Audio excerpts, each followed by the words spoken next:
Bonjour, bienvenue au 5 minutes juridiques avec le cabinet d'avocats Lando Associés par VK. Dans quelques minutes, on parlera ensemble de complémentaire santé, mais tout de suite, les brèves de la semaine. En matière de fonction publique, un arrêt surprenant sur la situation des époux bigames qui demandent une pension de réversion pour leur deuxième épouse décédée. Licenciement d'un contractuel, la méconnaissance du préavis n'entraîne pas l'annulation totale de la décision, nous dit le Conseil d'État, ce qui est un revirement de jurisprudence. Une organisation syndicale peut demander réparation à l'administration pour le préjudice causé à l'intérêt collectif qu'elle défend. Les organisations syndicales, en général, elles attaquent des actes en recours pour excès de pouvoir, et bien là, il peut y avoir aussi de l'indemnitaire. Une nouvelle autorisation spéciale d'absence a été créée par une loi de décembre pour les fonctionnaires qui apprennent que leur enfant souffre d'une pathologie chronique ou d'un cancer. Restons sur les questions d'enfance avec la loi du 7 février 2022 sur la protection des enfants, avec énormément de choses, non-séparation des fratries, réforme des PMI, toute une série d'ASE, de réformes sur l'ASE, sur notamment la sortie des jeunes majeurs, etc. Voici un très bref résumé. Passons maintenant au principe de sécurité juridique. Alors, on savait déjà que ce principe, il conduit parfois à ce qu'on ne puisse pas attaquer des actes ad vitam, nonobstant l'absence de voies de recours pour les actes qui doivent donner une notification. Les actes individuels. Ça, c'est la règle Savage. Et on savait que ce principe de sécurité juridique pouvait imposer des délais d'entrée en vigueur ou des dispositions transitoires pour que les gens puissent s'adapter. Et ben, on a deux arrêts du même jour, du 4 février du Conseil d'État, qui affinent ceci. Alors, en l'espèce, c'était sur les questions éducatives, réforme du CAP, réforme du bac, mais vraiment, le raisonnement va se retrouver dans d'autres domaines de l'administration. Je dois prévoir des mesures transitoires ou des délais d'entrée en vigueur si je change les règles du jeu en cours de partie. Mais si c'est peu de temps avant et que ça ne change pas la stratégie des acteurs, alors pas besoin de changer. La sécurité juridique n'entraînera pas la censure de l'acte. Diable.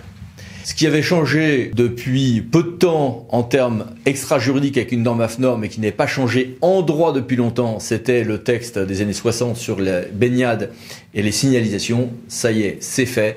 Décret du 31 janvier. Quand une transaction entre une entreprise publique locale, notamment une SPL, et un de ses prestataires relèvera-t-elle du juge administratif? Réponse tribunal des conflits, 7 février.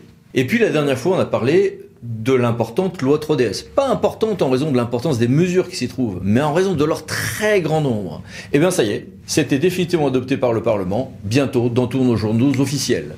Et puis les mini-brèves, que voici. Et que voilà. Passons maintenant à notre grand dossier, la complémentaire santé des agents publics. Tout est venu de l'article 40 de la loi du 6 août 2019, puis d'une ordonnance du 17 février 2021, avec un volet protection sociale complémentaire en matière de santé et une obligation de participation aux employeurs publics à hauteur de 50% du financement, avec des détails que voici, et la protection sociale complémentaire en matière de prévoyance, avec des détails que voilà. Cela s'applique aux contractuels et il y a toute une série de précisions que je vous ai retracées ici. S'agissant de l'État, il y a eu des négociations récemment et on est sur une base, dès maintenant, de 15 € remboursés tous les mois. S'agissant de la fonction publique territoriale, les délais seront finalement de 2025 et 2026. Voici des détails, mais avec des délibérations à faire là, en février. En fonction publique hospitalière, le délai est également de 2026 avec des modalités un peu différentes que voilà. J'ai voulu poser quelques questions à deux spécialistes. Bonjour à tous les deux. Bonjour. Bonjour. Monsieur le DRH, comment utiliser cet outil au sein d'une politique de ressources humaines? Incontestablement, aujourd'hui, la protection sociale complémentaire est un outil de la politique de ressources humaines et de l'attractivité de nos collectivités. Plusieurs années après le privé et les entreprises privées, la fonction publique doit mettre en place une protection sociale complémentaire et un maintien de la complémentaire maintien de salaire. Il faut absolument organiser un débat avec les organisations syndicales et une concertation pour mettre en œuvre le meilleur système qui convient à la physionomie de la collectivité dans laquelle vous êtes directeur des ressources humaines et choisir notamment le bon niveau de protection en fonction des besoins des agents. Surtout, il faut en faire un outil de votre politique de prévention des risques et un outil de votre politique de prévention de l'absentéisme, de manière à ce que le contrat que vous allez passer avec l'organisme mutualiste soit inclut les démarches de prévention et d'accompagnement de la collectivité pour améliorer la qualité de vie au travail de votre organisation. Oui, mais comment avez-vous ou comment suggérez-vous que l'on identifie les besoins? Oui, alors il faut, je pense, de manière assez participative, interroger les agents via un questionnaire. À l'époque où ce décret n'était pas passé, nous n'avions pas l'obligation, nous étions alliés dans l'agglomération, les villes de l'agglomération, pour essayer de porter un outil qui soit commun. Et pour ça, nous avons mis en place un questionnaire assez rapide en expliquant plusieurs choses. Et la question de la mutuelle et la question de la perte de salaire, notamment la règle des 90 jours. Et allié à ce niveau d'information, une question ou deux questions sur quel serait le souhait des agents en matière de complémentaire santé et de garantie maintien de salaire. Et je pense que correctement interroger l'ensemble des agents est absolument indispensable. Aussi, il paraît indispensable d'avoir un débat, voire une négociation avec les organisations syndicales de manière à avoir de manière à ce que cet outil soit aussi un outil de la négociation sociale, comme l'ont pu être les lignes directrices de gestion ou le passage au 1607 heures. Maintenant qu'on a des textes, vous avez pratiqué ça avant les textes, mais maintenant qu'on a des textes, est-ce que vous trouvez que le système retenu est trop rigide? Il y a encore le choix de pouvoir soit conventionner avec un organisme mutualiste, soit continuer à verser une prestation dans le cadre des contrats labellisés. Et je pense qu'avec cette possibilité qui a été laissée, nous allons pouvoir garder la main sur le choix que va faire la collectivité dans le cadre de sa politique de prévention et dans le cadre de sa politique d'action, d'accompagnement social des agents.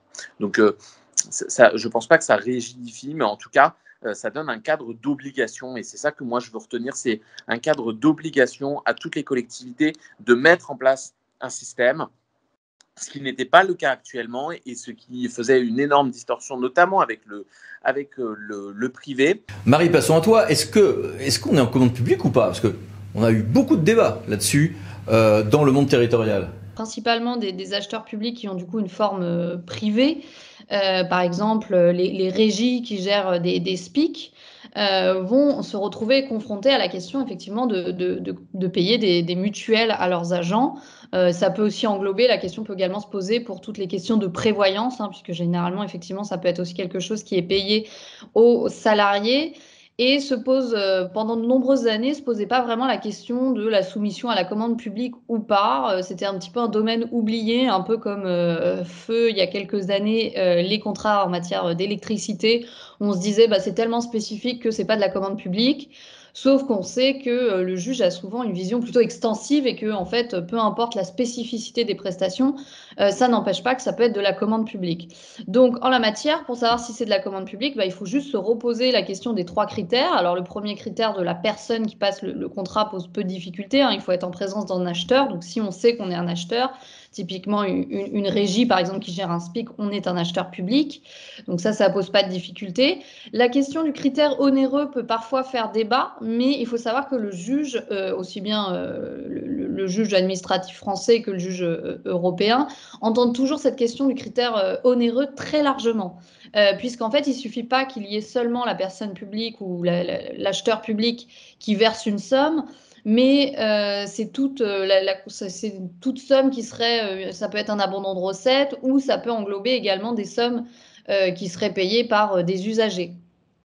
Là, en la matière, il n'y a pas trop de difficultés à mon sens, puisqu'il y a toujours au moins une partie qui est payée par l'acheteur public et souvent une autre partie par les salariés. Donc, à mon sens, le critère honoré ne pose pas trop de difficultés. Ensuite, le dernier critère, c'est est-ce qu'il y a une prestation de service? Alors, en la matière, c'est évident que la prestation de service, elle n'est pas directement pour l'acheteur public, mais comme elle est pour ses agents, il faut, à mon sens, pareil, l'entendre assez largement et considérer que tout service pour des agents d'un acheteur public et répond en réalité à un besoin de l'acheteur public, puisque l'acheteur public doit rendre ce service à ses agents. Donc, à mon sens, il faut également considérer que ça peut rendre, ce troisième critère peut être rempli. Et du coup, on remplit les 3 critères d'identification d'un contrat de la commande publique. Et du coup, on rentre typiquement dans le cadre d'un marché public pour l'achat de ce type de prestations, avec du coup les règles classiques de publicité et de mise en concurrence qui vont se poser. Fort bien, sauf que c'est une commande publique atypique. Alors, est-ce qu'on va faire une centrale d'achat, groupement de commandes, courtage, ou si on fait une commande publique classique, quelle mesure de prudence privilégier?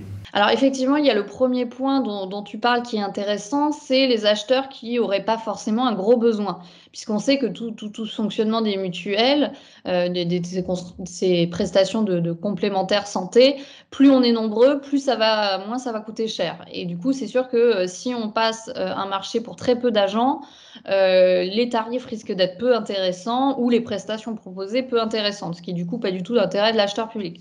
Dans ces cas-là, on peut effectivement envisager de passer par un marché de courtage qu'il faudra effectivement mettre en concurrence, ou sinon la solution traditionnelle de se regrouper en faisant par exemple des groupements de commandes avec des acheteurs similaires, ou sinon toujours de passer par une centrale d'achat qui, elle, va pouvoir mutualiser et avoir des prestations plus intéressantes. Et puis on sait que la solution de la centrale d'achat nous évite toujours de devoir passer soi-même le marché, puisque c'est la centrale d'achat qui fait ce travail.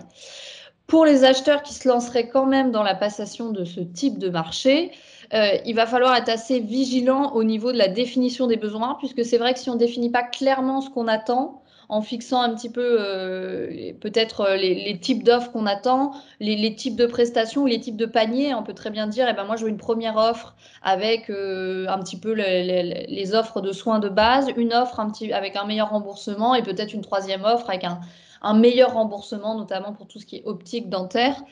Voilà, c'est bien de cadrer, parce que si vous ne cadrez pas, les mutuelles vont vous proposer des choses très différentes et finalement, vous n'allez pas réussir à les comparer. Donc moi, ce que je conseille, c'est vraiment de fixer un petit peu les paniers et les offres qu'on veut qu'on nous propose pour pouvoir les comparer. Ensuite, le dernier conseil, ça serait de faire bien attention aux critères de sélection des offres, parce que là, on ne va pas juger que sur le prix, comme on peut le faire sur de l'achat de services un peu plus classique, puisque évidemment, il n'y a pas que le prix qui rentre en jeu, parce que si on vous offre un prix faible, mais que les prestations remboursées à vos salariés sont très mauvaises, ça ne va pas être intéressant. Donc, il faut vraiment avoir un critère qui prend en compte le rapport entre le prix payé, le tarif proposé et les garanties offertes. C'est important d'avoir ces 2 éléments. Et puis, ça peut être intéressant de réfléchir sur ce type de marché un peu spécifique à des critères un petit peu différents de ce qu'on peut voir dans d'autres marchés. Par exemple, on peut penser à avoir par exemple un critère sur le degré de solidarité entre les générations, puisque l'idée aussi, c'est qu'il y ait quand même une répartition, que ce ne soit pas par exemple que les personnes âgées qui payent, ou que finalement les personnes plus jeunes se retrouvent à payer beaucoup trop cher parce qu'elles supportent toute la solidarité. Donc peut-être ce type de choses, de faire en sorte que ça soit bien lissé entre vos différents agents. Et ça, c'est aussi quelque chose qui va avoir plus ou moins d'importance selon l'acheteur public. C'est sûr que si on a une population et des salariés très jeunes, on est moins sensible peut-être à ce type de choses que si on a des agents d'âge très variés, avec aussi des agents proches de la retraite. Donc voilà un peu pour les petits conseils. Voilà, fixez bien la base de comparaison et bien réfléchir aux critères qui ne peuvent pas être les critères classiques qu'on voit dans des marchés de prestations de services habituels. Merci beaucoup à tous les deux. Merci à vous. Merci beaucoup à tout le monde. Et merci à vous. À bientôt pour une nouvelle vidéo, les 5 minutes juridiques, parlons de associés pour VK. Pensez à vous abonner. Merci, à bientôt. Au revoir.